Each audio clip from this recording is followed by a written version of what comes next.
वंदित्तु सव्यसिद्धि ध्रुवमचलमनोभवं गतिं पत्ते वोक्षामि समय पाहुड मृणुमो सुदके विलीभरिदं नमो अरिहन्ताडं नमो सिद्धाडं नमो आयरीयाडं नमो उवज्झायाडं नमो लोये सौवशाहुडम। समयसार परम मांगलिक ग्रंथ है। आचार्य भगवान कुंदकुंद देव द्वारा यह लिखा गया है।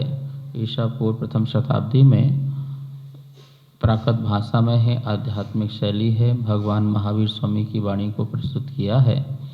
यहाँ पर 9 अधिकार कल पूर्ण हुए, जिसमें कि मोक्ष अधिकार में निश्चय से कहा गया था कि भैया यदि बंध का अभाव करना है तो हमें सर्व प्रकार के बंधनों से मुक्त होने के लिए जो निश्चय है उसका आश्रय लेना चाहिए। निश्चय अप्रतिक्रमण, निश्चय अप्रत्याख्यान, निश्चय जो है सारी जो वस्तुएं हैं उनका हमें आश्रय लेना चाहिए, क्योंकि वो अमृत कुंभ है। जो प्रतिक्रमण है, जो प्रत्याख्यान है, जो आलोचना आदि है, उसे निश्चय ने की अपेक्षा से विषकुंभ कहा था। क्यों? क्योंकि उसमें मनो व्यापार होता है, जिससे आश्रव बंद होता है। और जहाँ मनो व्यापार ना हो, वचन व्यापार ना हो, काया व्यापार ना हो, वहाँ पर बंद नहीं होता है, वहाँ पर कर्म निर्बंधन होते हैं।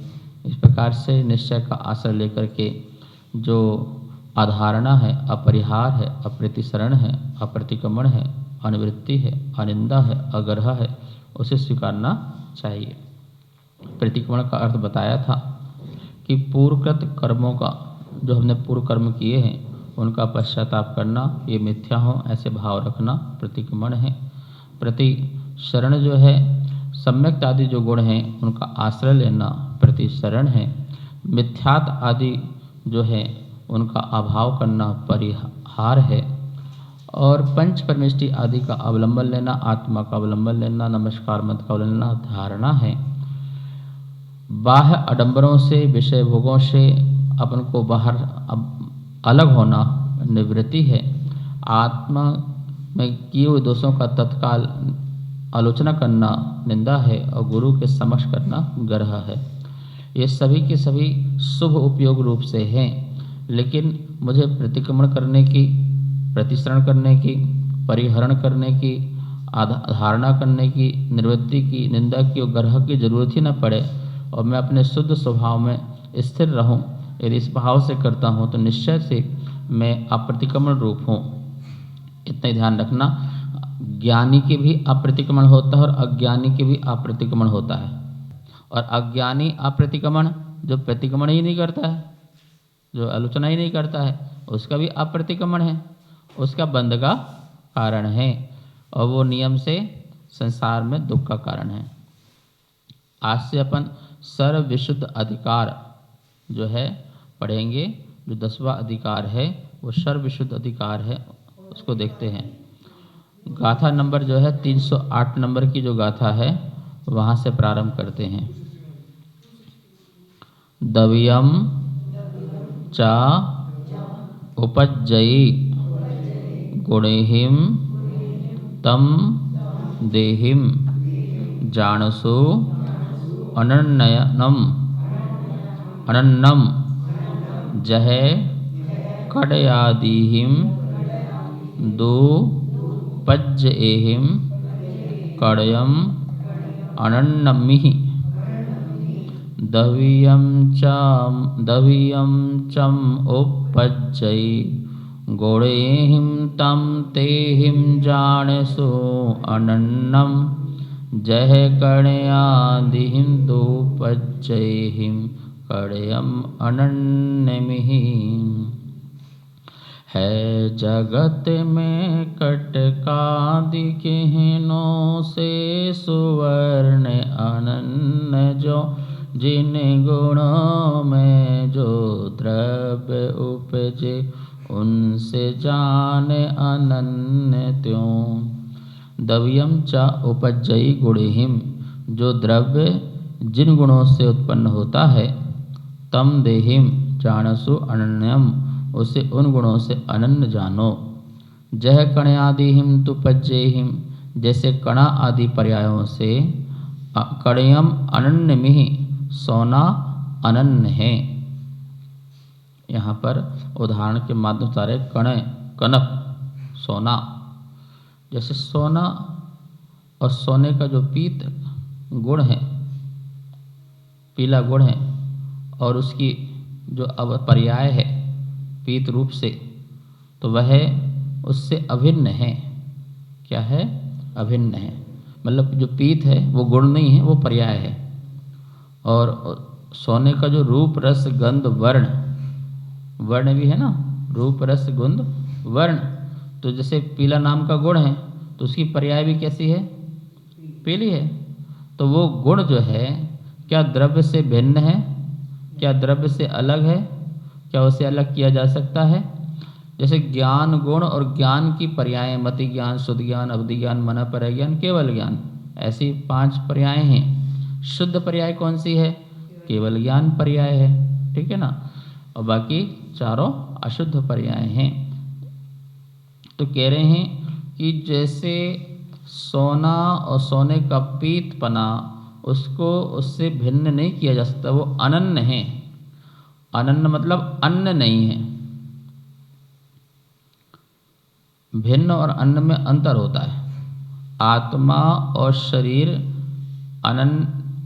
अनन्य है कि अभिन्न है, कि भिन्न है कि अन्य है? आत्मा और शरीर कैसे भिन्न है? क्या है? अलग अलग है, ठीक है ना। और आत्मा के गुण और शरीर के जो गुण दोनों कैसे हैं? अन्न अन्न हैं। कैसे हैं वो? उसके गुण अन्न हैं और उसके गुण अन्न हैं। अब आत्मा के गुण आत्मा में हैं और शरीर के गुण शरीर में हैं। ये कैसे हो गए? ये अनन्य हो गए।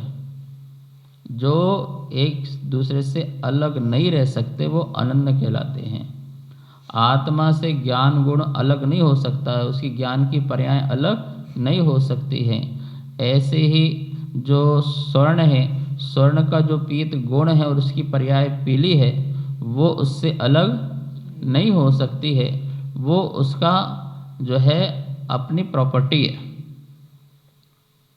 जैसे शक्कर और शक्कर की मिठास, उसको अलग नहीं किया जा सकता है। बनिया की दुकान में दो, भाई साहब 1 किलो मिठास दे दो, तो शक्कर तौल के दे, उन्हें शक्कर नहीं चाहिए, क्या दे दो? जो मीठापन है वो मुझे दे दो। तो भैया मीठा चाहिए तो शक्कर तो लेनी पड़ेगी। अग्नि और अग्नि की उष्णता को अलग नहीं किया जा सकता है।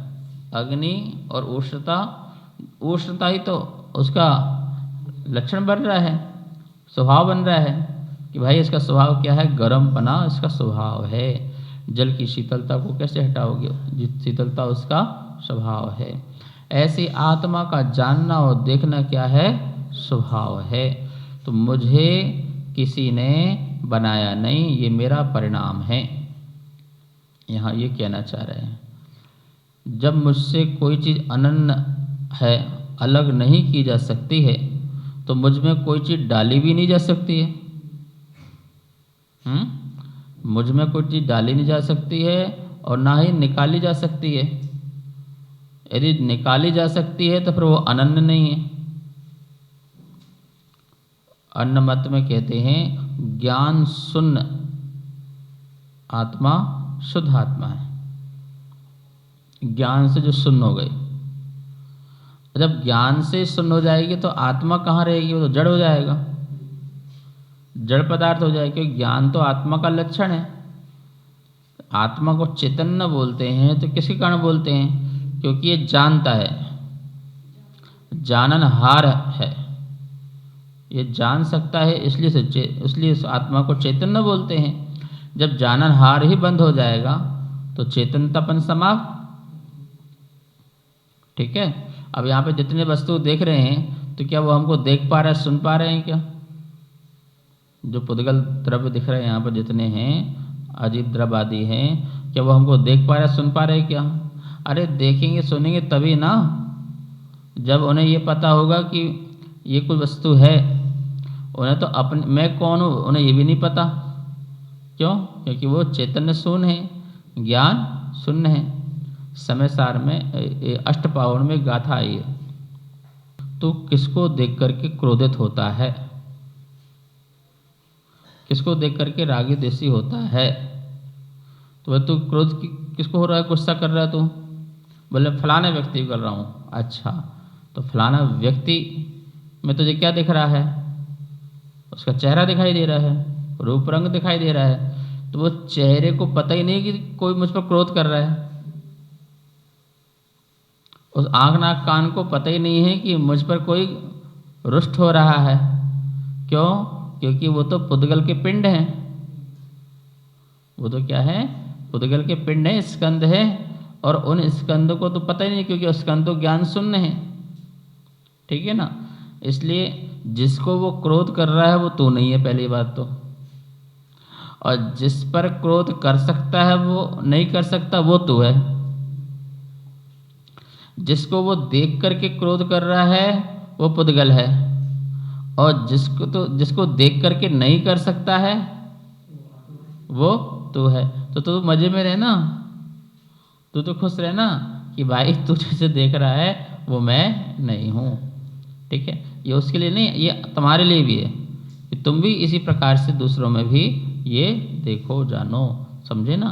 तो कह रहे हैं कि भैया मैं ज्ञान शून्य नहीं हो सकता। वहाँ क्या बोलते, जब तक ज्ञान रहेगा तो विकल्प चलता रहेगा, विकल्प चलता रहेगा तो फिर संसार में बंद आश्रय होता रहेगा, मतलब कि संसार ही नहीं छूटेगा। इसलिए ज्ञान शून्य हो जाओ। अरे ज्ञान शून्य नहीं, अज्ञान शून्य होना है। क्या होना है? अज्ञान से शून्य होना है, ज्ञान से शून्य नहीं होना है। ज्ञान में ही तूने जो दूषण लगाया है उससे शुद्ध होना है। ज्ञान तो जानने का काम अज्ञान में भी कर रहा है और ज्ञान में भी कर रहा है। निगोदिया भी जान रहा है, हम भी जान रहे हैं, पर क्या जान रहे हैं वो बात अलग है। पर जान दोनों रहे हैं। एक ज्ञान वीतराग विज्ञान है और एक ज्ञान राग द्वेष वाला ज्ञान है। इतना सा अंतर है कि संसारी प्राणी जो है अपने ज्ञान में राग द्वेष का मसाला डाल देता है। तो वही ज्ञान को राग द्वेष मसाला डालने से ज्ञान दूषित हो जाता है। देखो ज्ञान तो ज्ञान है ना, एक ज्ञान के आगे सम्यक शब्द लग गया तो वही ज्ञान क्या हो गया? सम्यक हो गया। और एक ज्ञान के आगे मिथ्या शब्द लग गया तो वो क्या हो गया? दोनों में कॉमन क्या है? ज्ञान। तो जानने का काम तो दोनों में बंद नहीं हुआ, कभी त्रिकाल में भी नहीं हो सकता है। तो जानने का काम तो चल रहा है, सिर्फ क्या हो गया? मिथ्या और सम्यक हो गया। एक अभी उसी वस्तु को गलत तरीके से जान रहा था, अब एक उसी वस्तु को सही तरीके से जान रहा है। बस इतना अंतर आ गया, जानने में कोई अंतर नहीं आया। जानने का काम अभी भी दोनों का चल ही रहा है। यह मेरी है, अभी ऐसा जानता था, अब यह परमाणु मात्र भी मेरा नहीं है, अब ऐसा जानता है। बोलो तो क्या हुआ? जो यह जानता था यह मेरा है, यह उसका भ्रम था और भ्रम ही मिथ्यात्व है। सद्गुरु क्या करते हैं? भ्रम निवारण का काम करते हैं और कुछ नहीं करते हैं। प्रभु की जो दिव्य वाणी होती है, हमारे अंदर अनादि की जो भ्रमता बैठी हुई है उस भ्रमता को दूर करते हैं। भ्रमता दूर करने से भ्रमणता दूर होती है, भ्रम दूर होने से भव दूर हो जाते हैं। और जब तक भ्रम रहेगा तब तक भव में भ्रमण रहेगा। तो भ्रम दूर करना होता है। सुनाओ स्वामी जी। जग सोहित कर सब अहित हर, श्रुति सुखत सब संशय हरे, भ्रम रोग हर जिनके बचन मुख चंद्र ते अमृत झरे। जग सोहित कर, जग का कैसे सोहित हो, अहित हर और अहित को हरने वाला। भ्रम रोग हर जिनके बचन, कौन सा रोग है? भ्रम का जो रोग लगा हुआ है वो हटाना है। अब छिपकली को भ्रम है ना कि मैं हटी हो दीवार गिरी,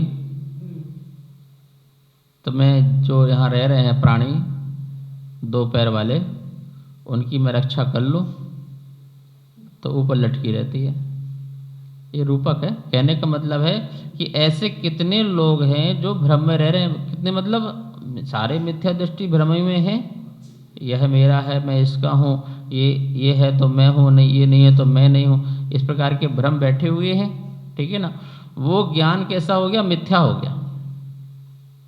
तुम्हें कहीं जाना नहीं है, कहीं तुम्हें आना नहीं है, मात्र कॉन्सेप्ट क्लियर करना है। बस कॉन्सेप्ट क्लियर करना है। ये भ्रम था, अब विभ्रम हूँ, अब दूर हूँ इससे, अब अलग हूँ और भ्रम रहित हूँ।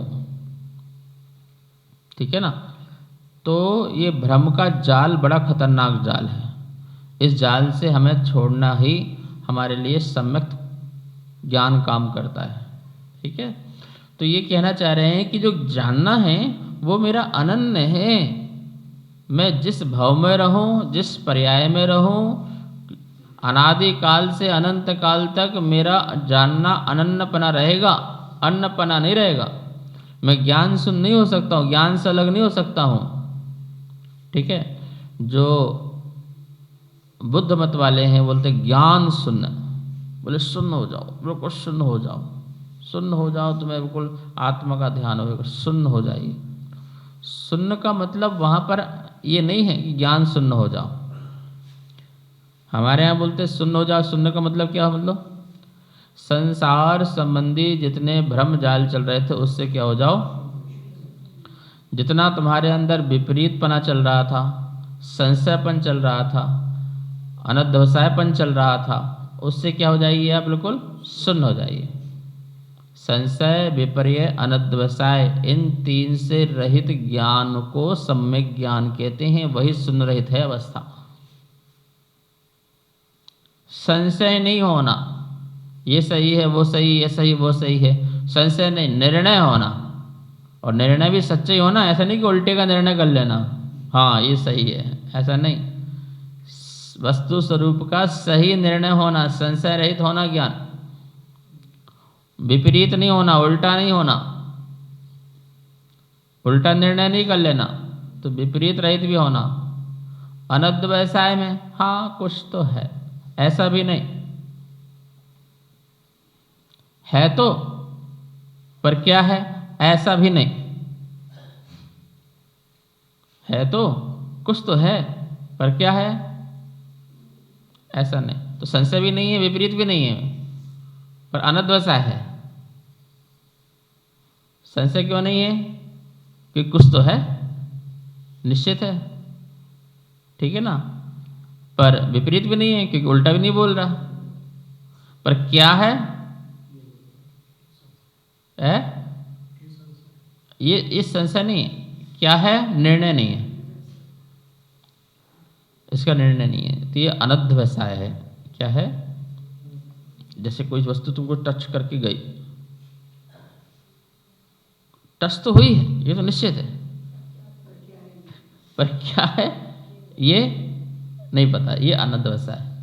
हाँ मोक्ष मार्ग तो है, धर्म तो है, वितराग तो है, पर क्या है वो दिमाग में नहीं बैठ। ये अनध्यवसाय वाला ज्ञान भी नहीं होना चाहिए। तो संशय, विपर्य, अनध्यवसाय से रहित जो ज्ञान होता है वो सम्यक ज्ञान होता है। और वो जो सम्यक ज्ञान है वो मेरा आत्मा का स्वभाव है। क्या है वो? वो मेरा आत्मा का सच्चा स्वभाव है। तो कितनी बढ़िया बात कह रहे हैं कि जिनको सच में अपनी आत्मा से प्रेम है, उन्हें जो अनन्य है उस पर्याय से क्या प्रेम, उससे क्या राग? सुनो, पर्याय में ही राग द्वेष होता है, द्रव्य में क्या राग? पर्याय को जब द्रव्य से भिन्न मानते हो ना, तब तुम्हें राग द्वेष पैदा होता है। यदि पर्याय को उससे अभिन्न मानो तो कोई राग द्वेष नहीं होता है। तुम पर्याय को ही द्रव्य मान लेते हो तभी राग द्वेष होता है। पर्याय को पर्याय ही मानो और द्रव्य को द्रव्य ही मानो तो कभी भी राग द्वेष ना हो। पज्य मूढ़ा पर समय, पर्याय से जो मूढ़ हो जाता है वही पर समय रहता है, वही मिथ्या दृष्टि होता है। पर्याय को ही द्रव्य मान लेना सबसे बड़ी मिथ्या बात है। तुम कौन हो? तुम कौन हो? त्रियंश हो कि मनुष्य हो? है त्रियंश हो कि मनुष्य हो? मनुष्य हमारा, हमें त्रियंश मत बोला करो। ए जानवर इधर आ। महाराज जी आपने हमारी बेइज्जती कर दी। बोले क्या? आपने हमें जानवर बोल दिया? हम जानवर लग रहे हैं? हम गधे लग रहे हैं? हम ढोर जानवर लग रहे हैं क्या? हम मनुष्य हैं? अच्छा, तुम मनुष्य हो तो तुमने अंतर से भी मनुष्य माना अपने को कि मनुष्य हो? बोले हाँ मनुष्य माना है। तो पर्याय मूढ़ हो। भाई ये मनुष्य तुम्हारी पर्याय थी, अवस्था थी, लेकिन तुम मनुष्य ही हो ऐसा नहीं है। तुम मनुष्य भी हो एक किसी पक्ष से, तो लेकिन तुम मनुष्य ही हो ऐसा नहीं है। पर तुमने अपने को मनुष्य ही मान लिया, बस ये पर्याय में मूढ़ हो गए। तुमने द्रव्य को पर्याय मान लिया, ये यूं कहें कि पर्याय को ही द्रव्य मान लिया तुमने, इसलिए राग और द्वेष पैदा हो गए तुम्हें। अब तुम्हें कोई मनुष्य कहता, त्रियंश कहता, देव कहता, हमें फर्क ही नहीं पड़ रहा, क्योंकि ये सब तो पुद्गल की पर्याय हैं। मेरी तो ये अवस्था है ही नहीं है। मुझे कोई ज्ञानी और चेतना कहता तो बड़ा अच्छा लगता, ये मेरा पहचान थी, ये मेरे परिचय था। ये तो पुद्गल के परिचय करा रहा, ये तो मैं हूँ नहीं। इस प्रकार से साम्य भाव रहता तो राग द्वेष पैदा होता है क्या? नहीं होता। पर्याय हम लोग दुनिया में पर्याय तो देखते, द्रव्य कहाँ देखते हैं? द्रव्य कहाँ देखते हो? चाहिए द्रव्य और देखते पर्याय। निर्णय किससे होता है? पर्याय से। यद्यपि पर्याय से ही निर्णय होता है, द्रव्य का ही। ठीक है ना? हमें क्योंकि पर्याय दिखती तो हम पर्याय से निर्णय कर लेते हैं, लेकिन श्रद्धा तो तुम्हें द्रव्य में बैठाना पड़ेगी ना फिर निर्णय होने के बाद। समुद्र कहाँ दिखता है? आज तक किसी ने समुद्र को देखा? बताओ, किसी ने देखा समुद्र? देखा हो तो समुद्र की लहरें देखी आज तक? तो लहरों से भी समुद्र का ज्ञान हो जाता है। ठीक है ना? वो लहरें देखी तो वो तो हमने पर्याय देखी, चंचल पर्याय देखी। समुद्र को देखना हो तो समुद्र में उतरना पड़ेगा। ठीक है? आत्मा को जानना हो तो आत्मा में उतरना पड़ेगा। और ये भी ध्यान रखना, अनुभव पर्याय का ही होता है। अनुभव किसका होता है? द्रव्य का नहीं होता है। किसका होता है? पर्याय का अनुभव होता है। प्रति समय परिणत जो ज्ञान है वही तो चैतन्य का अनुभव करा रहा है। एक समय भी ऐसा है कि परिणमनशील उपयोग ना हो। परिणाम किसे कहते हैं? चैतन्य अनुविधायी परिणामों को उपयोग किसे कहते हैं? चैतन्य विधायी परिणामों को उपयोग कहते हैं। जो चैतन्य का अनुसरण कर रहा हो उसे उपयोग कहते हैं। और उपयोग एक समय ऐसा नहीं जिसमें उपयोग ना हो। ज्ञानोपयोग और दर्शनोपयोग, जानना देखना ना हो, ऐसा एक समय नहीं है जिस समय मैं देख रहा हूँ जान नहीं पा रहा हूँ। और जानना देखना वो पर्याय है। क्या है? ठीक है? ज्ञाता दृष्टा मेरा स्वभाव है, जानना देखना मेरा स्वभाव हो। प्रति समय हम देख रहे हो, जान रहे हैं, वो प्रति समय की पर्याय है, नई नई पर्याय है। तो अनुभव अनुभूति पर्याय में है, लेकिन मिथ्या दृष्टि क्या करता है, उस पर्याय को अपनी पर्याय मात्र ही अपनी मान लेता है बस। वो पर्याय कहाँ से पैदा हो रही है उसे नहीं मानता, वो लहरें कहाँ से आ रही है उसे नहीं मानता कि वो लहर जो है वो समुद्र से तो आ रही है, वो पर्याय आत्मा से तो आ रही है। ठीक है ना। जो पर्याय में मूढ़ होते हैं उन्हें द्रव्य की कीमत नहीं होती है। दुकान में सोना लेने जाओ और तुम्हें सोना चाहिए हो, 1 किलो सोना दे दो भाई। दुकानदार ने बोला भैया सोने की सिल्ली तो नहीं है। तो बोले क्या है? बोले कड़े हैं, अंगूठी है, हार है, आभूषण है, कहो तो तौल दूं। तो तौल देना, मुझे क्या मतलब है, 1 किलो सोना चाहिए मुझे। ठीक है ना। तो 1 किलो सोना वाले जिसको चाहिए है, जिसको मात्र सोना चाहिए है, वो सोना वाला सोना नहीं, जिसको सोना चाहिए मात्र, उसको अंगूठी से कड़े से क्या लेना देना। भाई 1 किलो दे दे मुझे बस। भाई ये हार जो है ना वो 1 किलो का है, उसका वजन कितना है, 1 किलो है। लो हमने आपको तौल के दे दिया 1 किलो। तो उसको अब बताओ, उसको हार से प्रेम कि सोने से प्रेम? सोने से। और जिसकी दृष्टि, अरे यार क्या सुंदर डिजाइन है, कितना अच्छा है, कितना बढ़िया है, कितना अच्छा लग रहा है, इसकी डिजाइन इतनी बढ़िया है, ये अंगूठी इतने की है, कड़ा इतने का है, और कितना सुंदर है, कितना अच्छा है। तो वो किस में फंसा हुआ है? वो उसकी पर्याय में फंसा हुआ है। तो पर्याय में रागी देसी मोहित हो रहा है। किस में हो रहा है? पर्याय में रागी देसी मोही हो रहा है, क्योंकि उसे सोना नहीं चाहिए, उसे तो उसकी सुंदरता चाहिए, सोने का पीतपन चाहिए, सोने की सुंदर डिजाइन चाहिए, सोने की उस समय की अवस्था चाहिए। अच्छा बताओ, तुम्हारा जो सोने का जो हार आदि है थोड़ा सा गंदा हो जाता है, खराब हो जाता है, तो दिमाग भी खराब हो जाता है ना। क्यों? क्योंकि उसकी पर्याय चेंज हो रही है, तो तुम भी चेंज हो रहे हो। ठीक है। नहीं, सोने को चाहो, आत्मा को चाहो। क्यों? क्योंकि ये स्पीतपना तो ये तो उसका अनन्य है। कैसे है? अन्न उससे नहीं।